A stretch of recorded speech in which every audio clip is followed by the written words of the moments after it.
It is so good to be back home with all the believers. This is our family, and God the Father is the one who gives us life, not just Sunday evening when we are here, but every day, every hour, and we are so indebted to Him. Last Sunday, we found out that God's purpose on earth is to fill the earth with His glory. Do you remember the verse from Numbers? Numbers chapter 14, verse 21. God says, "But truly as I live, and as all the earth shall be filled with the glory of the Lord." And then He continues, "None of these men who have seen my glory and my signs that I did in Egypt and in the wilderness, and yet have put me to test these 10 times and have not obeyed my voice, they will die in the wilderness." This is God's purpose. He said, "I will fill the earth with glory, with my glory." And today I would like to discover together, if possible. We don't have enough time to read Genesis 1 and 2. Do it home. I know you know these verses, you know the chapters. In the beginning, God created the heavens and the earth, and so on and so forth. And here we are. But here we are after the fall. The question is, how was the world before the fall? So I'll try to share with you what God put on my heart, because God will make everything possible to achieve His purpose. He will fill the earth with His glory. But what happened before the fall? And I hope we will discover together the world the way it's supposed to be. This is the main topic that I would like to develop and to talk about the world the way it's supposed to be. And the main point is that Eden was the paradise on earth, the Garden of Eden. The Garden of Eden was what we call a paradise. The word paradise comes from the Persian language, and that was the origin. And I think that means something that we call a park. It's something between a botanical and zoological garden together, but in a beautiful way, aesthetic manner. It seems that the climate in that garden was perfect, not like today. Here was perfect. The garden needed no rain because it was watered by a mist coming up from the ground. Genesis 2:6 says, "And a mist was going up from the land and was watering the whole face of the ground." Well, in the garden, there was no rain, no storms. Can you believe that? No thunders, no flooding, or any other harmful natural phenomena.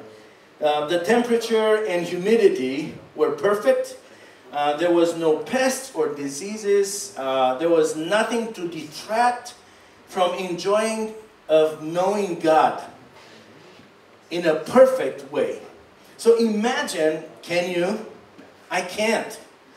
Because right now you listen to me, but probably your mind is somewhere else. And hey, welcome outside the garden.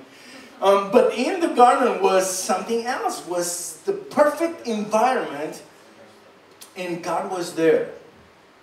Both men and animals ate fruits and plants, not each other. Men and animals had a non-violent relationship, I may say. Their relationship was based on trust and respect.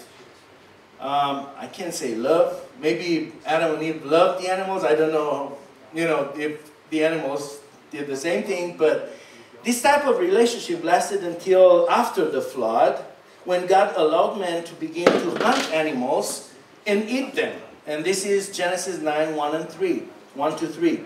And God blessed Noah and his sons and said to them, "Be fruitful and multiply and fill the earth." Hey, by the way, The fear of you and the dread of you shall be upon every beast on earth and upon every bird on heavens, of the heavens, upon everything that creeps on the ground and all the fish of the sea. Into your hand they are delivered. Every moving thing that lives shall be food for you. Okay, now we know why we are not vegetarians. Some of us.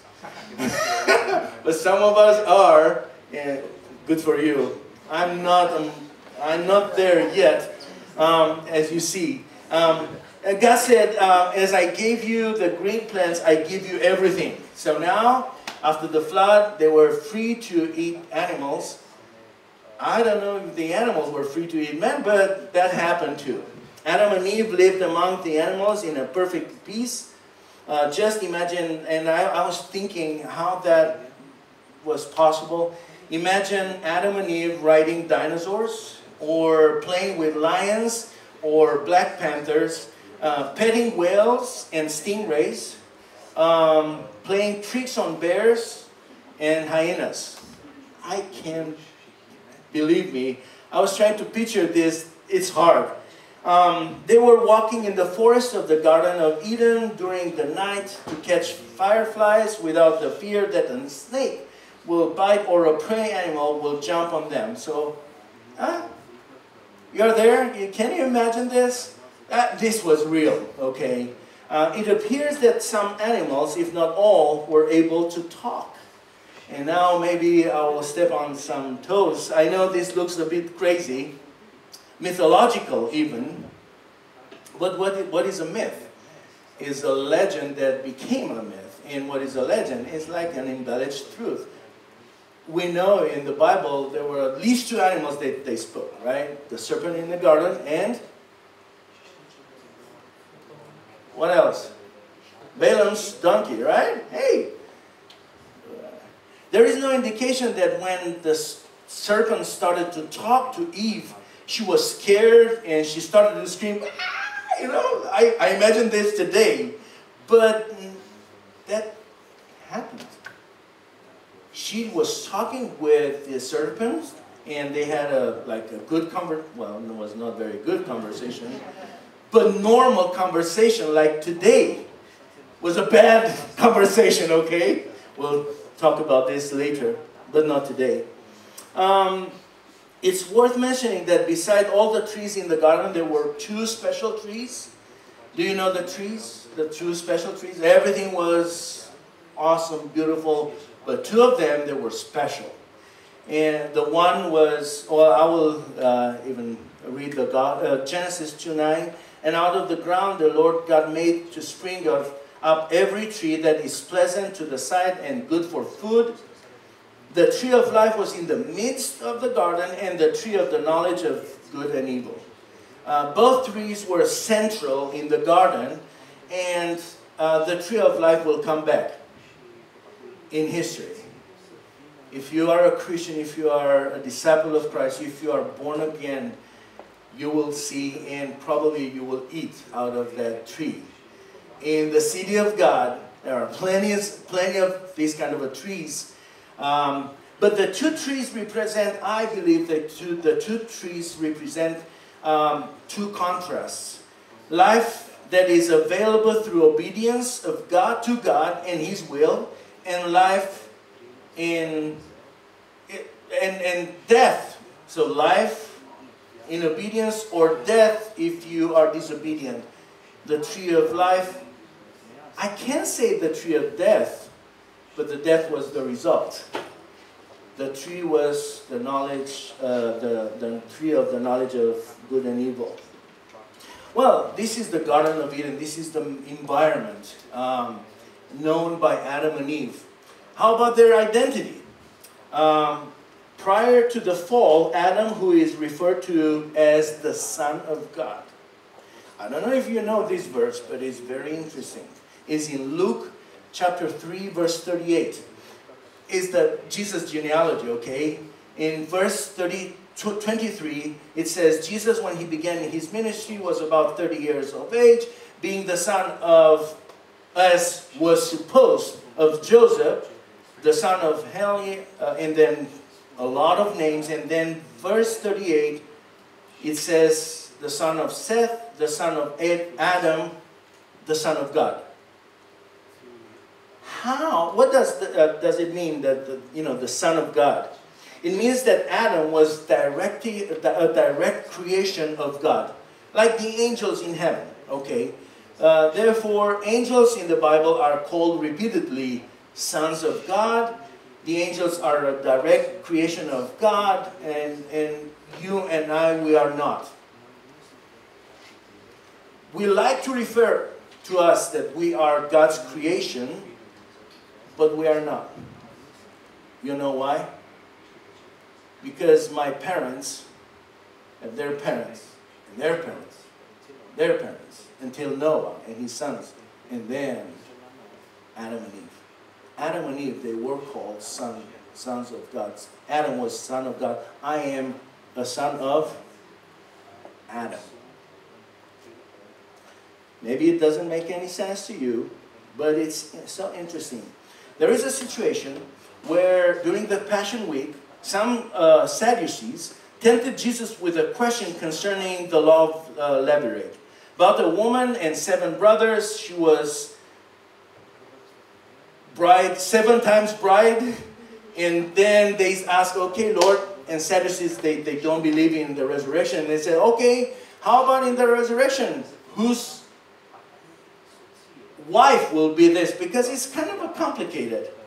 And Jesus said to them, Luke 20:34-36, the sons of this age marry and are given in marriage, but those who are considered worthy to attain to that age and to the resurrection from the dead neither marry nor are given in marriage, for they cannot die anymore because, and here it is, because they are equal to angels and are sons of God, being sons of the resurrection.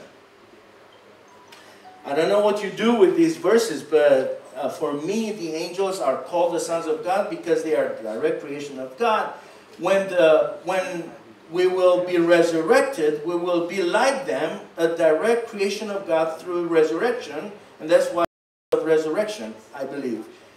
The purpose of the marriage was to be intimate and to multiply, and in the resurrection state, we will not marry or multiply, because we will be a direct creation of God from the sons of Adam. We will be a sons of resurrection.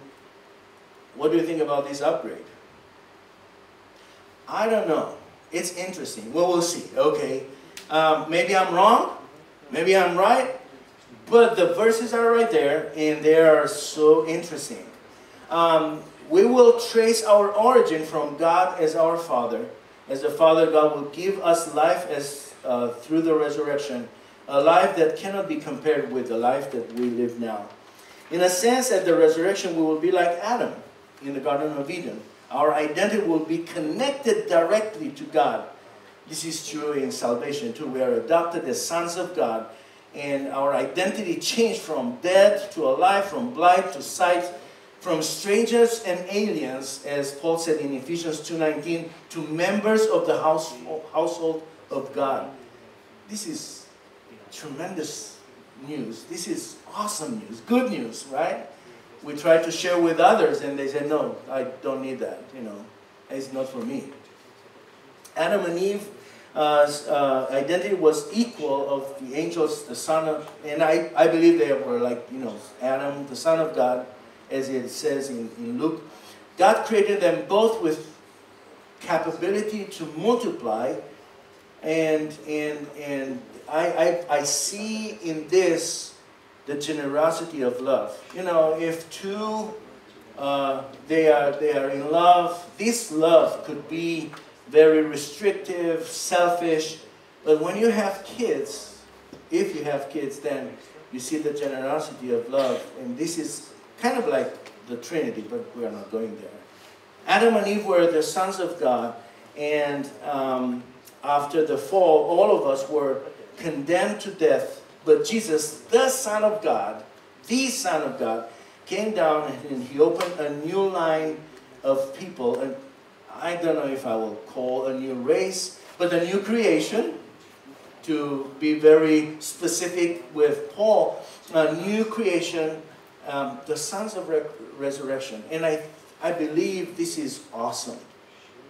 Now, in the Garden of Eden, where like Adam and Eve, how about their relationship between them, Adam and Eve?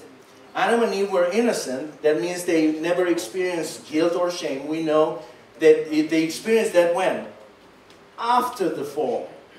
They had clear hearts and conscience, and they had nothing to hide or conceal. Between the two was just the truth. Okay? In the purest form, and every thought was pure and truthful. They knew that they were trustworthy and honest in everything they said and they did. There was nothing to hold back the truth or to present the reality using like half-truths. It was just the truth. Awesome relationship between Adam and Eve. We don't have that anymore. Like, all the time, all our life.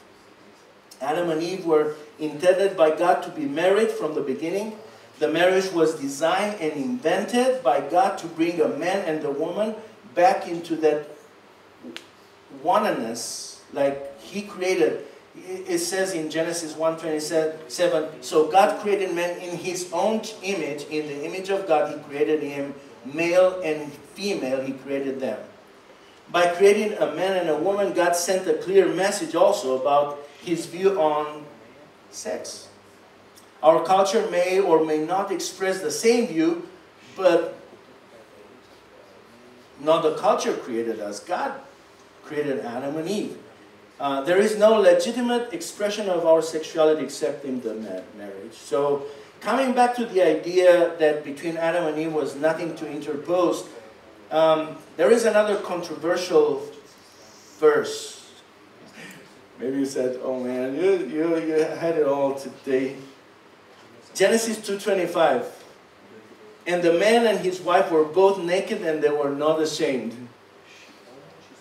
How about that? The word naked here is in Hebrew is arumim and means undressed. In the next verse, chapter 3, verse 1, we find out that the serpent, it says, now the serpent was more crafty than any other beast of the field. But the word is the same, arum. So he was naked, but he was the most naked of the beasts of the field. How is this possible? If the serpent was so naked that he was slippery or more crafty, subtle, or clever than Adam and Eve, nakedness talks more about their character than, their nakedness, being undressed. This is the reason they were not ashamed, because they had nothing to hide with their clothes. Do you know why we wear clothes? Do you know why we have passwords on our cell phones and computers? Or keys for our house, car, whatever. You know why? Because we are out of the garden. In the garden was nothing like this. They were naked. Nothing was. We love to know everything about others, but we don't like when others know things about us, right? So that's why we have like walls. We hide. In the Garden of Eden, there were no walls, no clothes, no passwords, no keys. You know why? Because they knew each other so well, and they loved to be known.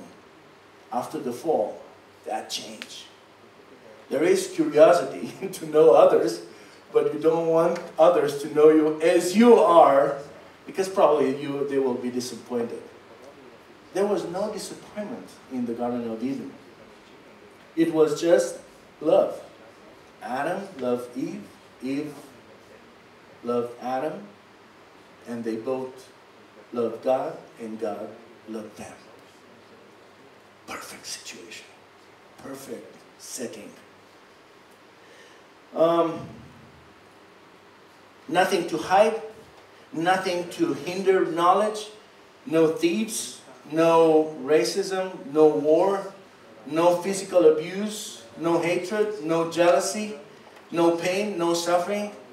Can we, I mean, we can go, you know, and the list grows. You know what?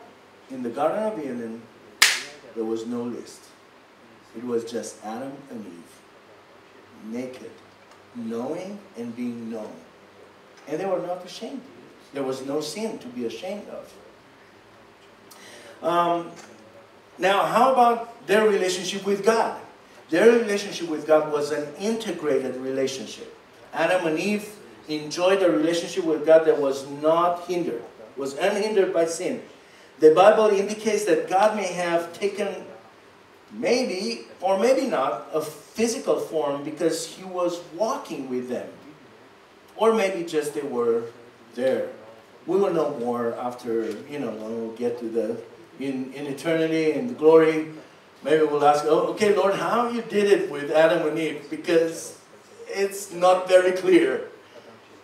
They met and they had fellowship regularly with their Creator, and they gained knowledge from Him. God was their source of knowledge. And He protected this relationship by planting the tree of knowledge and good and evil. Because God said, for in that day you will eat, you will shall surely die. Genesis 2:17. Beyond the revelation from God, there is death. So stick with God's revelation. God revealed them the truth, His nature, His glory, everything. But God said, if you will eat from that tree, is beyond what I am giving you. There is knowledge, but that knowledge gets you to death, and you will surely die, and they died. All their life was centered, Adam and Eve's life was centered in a direct and unhindered fellowship with God. The time they spent with God was the center of their life, activity, and interest.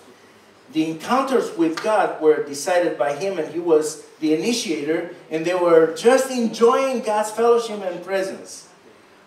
Before sin entered the world, Adam and Eve lived in a complete harmony with nature, with themselves, and with God. Life that is integrated, like whole and authentic, was the life that they experienced there in the... And we don't. What we experience here is a life of disintegration, of maybe part, and it is not authentic, sometimes it's false. And we crave, we want that life. And that's why God gave us that life. The integrated relationship with God provided us, humans, everything we needed to be dependent on Him. The spiritual and the material, they were integrated. Why I'm saying this? Because after Genesis 3, the fall, the life that we experience now is a life of disintegration. The only person that lived a perfect integrated life, you know who was? The Son of God, Jesus Christ. 100% man, 100% God.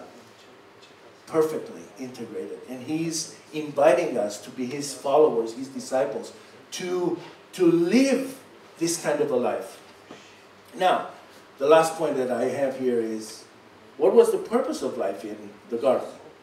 God created the human race to reflect His glory.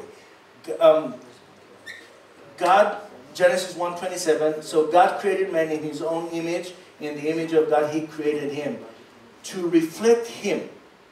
And when I said human race, because I believe that human race is just a singular, like a single race. There is no white, black, yellow race. There is just one race, human race. We are all in. And this is awesome. God created us to reflect His character, to reflect His deeds, to reflect His way of life and purpose.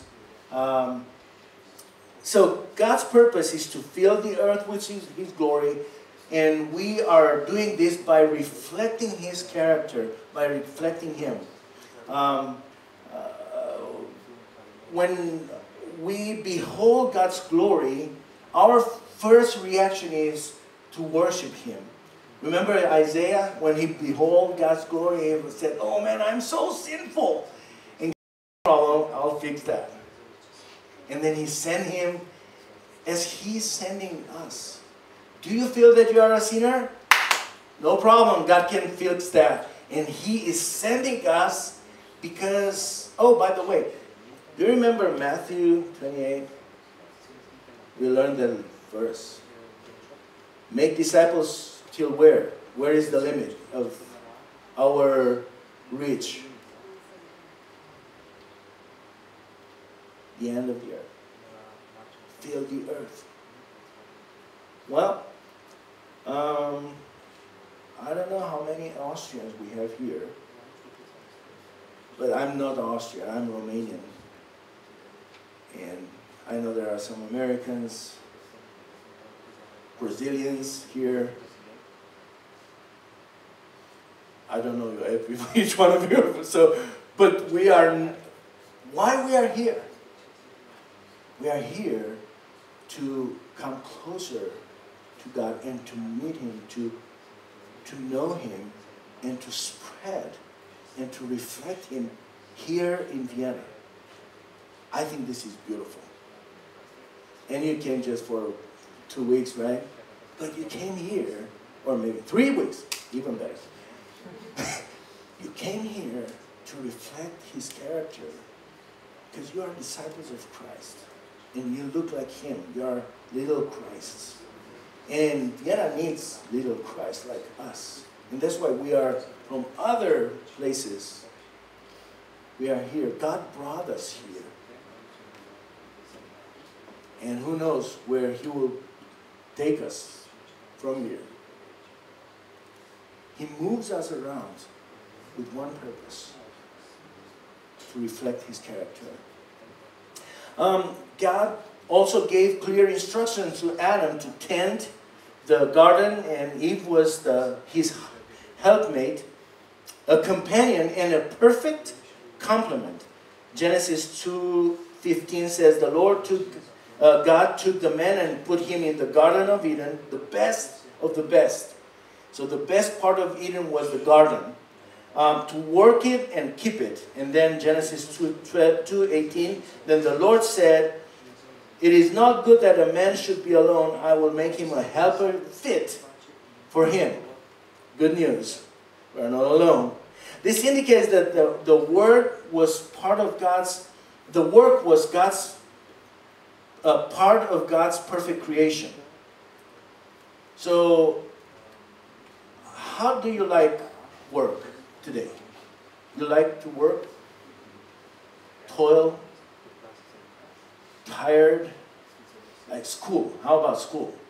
Yeah, go to school or job. And you know, before the fall, work was awesome. Work was refreshing. Work was fruitful, entertaining, easy, enjoyable, rewarding. After the fall, it's different. And God said, this is my gift to you, work.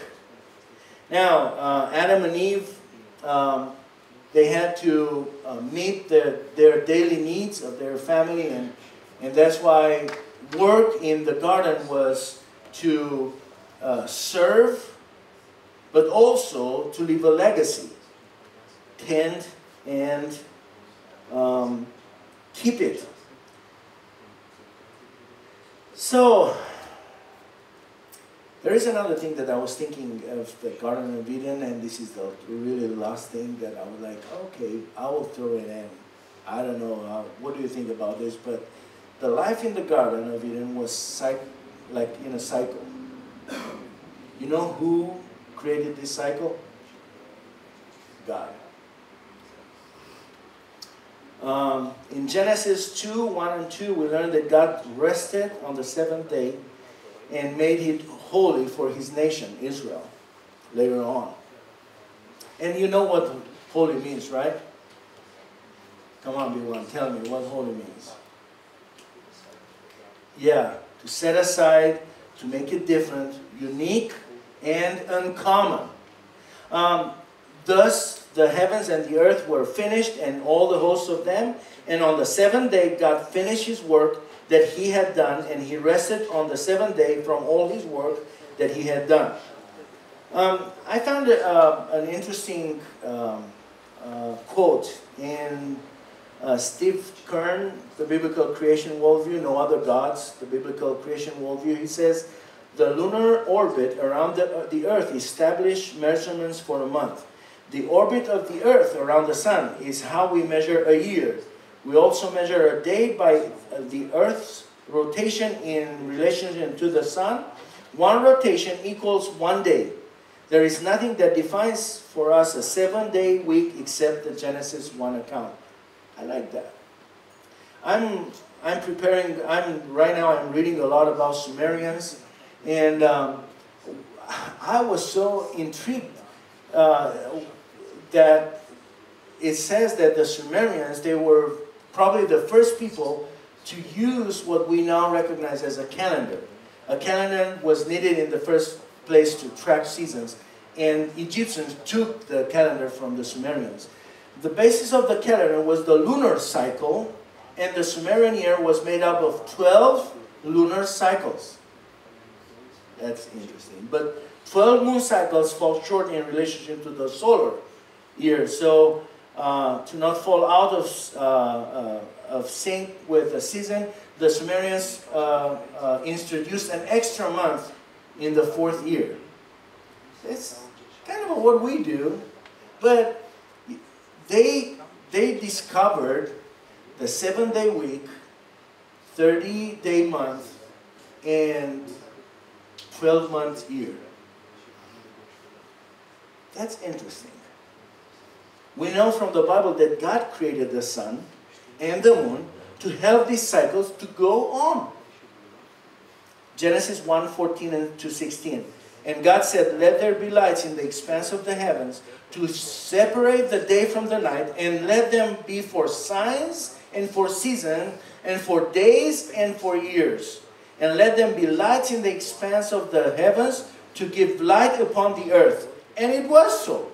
And God made the 2 great lights, the greater light to rule the day, and the lesser light to rule the night, and the stars. Well, this is the world God intended for us to live in. Eden was a paradise on earth, but today we eat meat, we work hard, we are afraid of animals. The identity was as the sons of God, and we are dead, blind, and aliens, separated from God. Interhuman relationships, we are, ashamed, we hide, we blame others, we don't want to be known. It was an integrated relationship with God, but today God walked on earth, and we kill Him, Jesus. The purpose of life in the garden was to work, to enjoy work, and to leave a legacy. But today, if you talk with a lot of people, they have no purpose. We don't know and we don't care anymore about what the legacy we leave behind. What happened with our world? Sin happened. Sin disintegrated everything. And this is the only world we know today. Without God's intervention, we would be still lost, dead, blind, aliens. But by God's grace, we are found, we are alive, we are seeing and repenting, members of God's household. Good news. I don't know what you think about our world. I don't know if you knew all these details.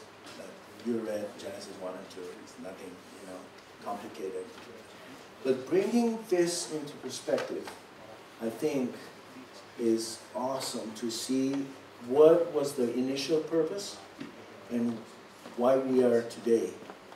Mike, would you like to help us to... Yeah? Okay. Well, always at the end of the sermon, we try to stay in the sermon a little bit. And Mike's choice today is